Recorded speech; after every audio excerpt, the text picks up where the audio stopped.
Um, from listening to everybody in here, is the security concerns on campus primarily sexual assault against people, or is it, I mean, how much of it is mainly sexual assault versus people getting their laptops stolen and backpacks and things like that, and muggings?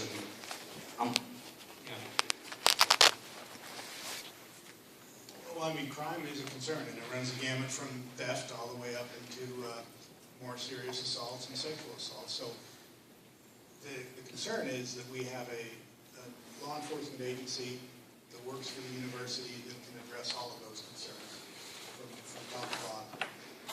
So, I mean, is there any statistics or anything? That's relevant.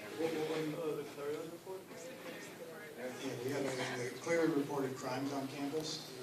We have some other statistics. I'm not sure what it is you're looking for. Oh, well, I mean, just I heard from a couple of people are saying that the $2 million that we're talking about here, that it should be better spent on trying to prevent sexual crimes and stuff. And so I'm wondering, is that something that, I mean, is that like the bulk of the security issues on campus? That, you know, we don't really need to worry about anything else? Or is it, I mean, is it evenly distributed? How much of it is actual, you know, interpersonal crime?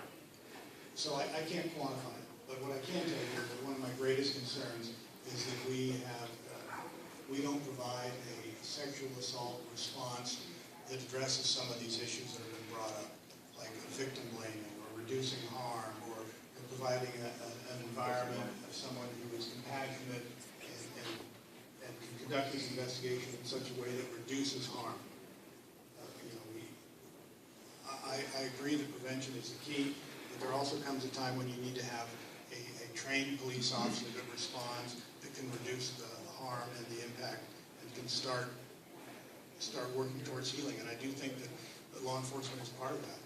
So it's a huge part. I can't quantify about what is my greatest concern, what is my least concern. I can tell you that from the day I stepped in here, I have been dissatisfied with how we respond to reports of sexual crimes on this campus.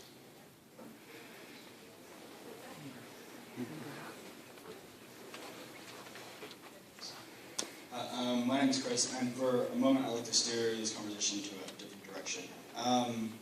6 months ago I was sitting at my friend's house outside smoking a cigarette, and we saw a person of color running down the street being chased by a cop. And there was a reported armed robbery at the local convenience store.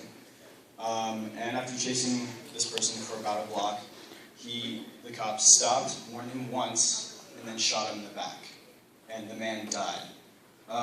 And there were different inquiries that led after this incident, and the cop was eventually fired. He lost his position, but it doesn't account for the loss of life that occurred on that day.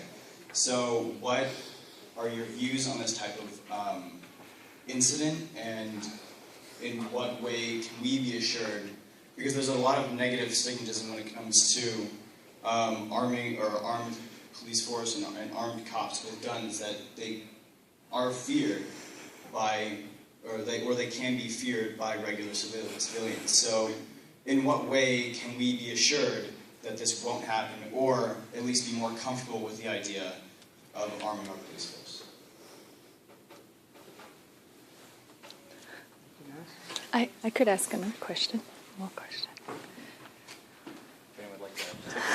I've got things to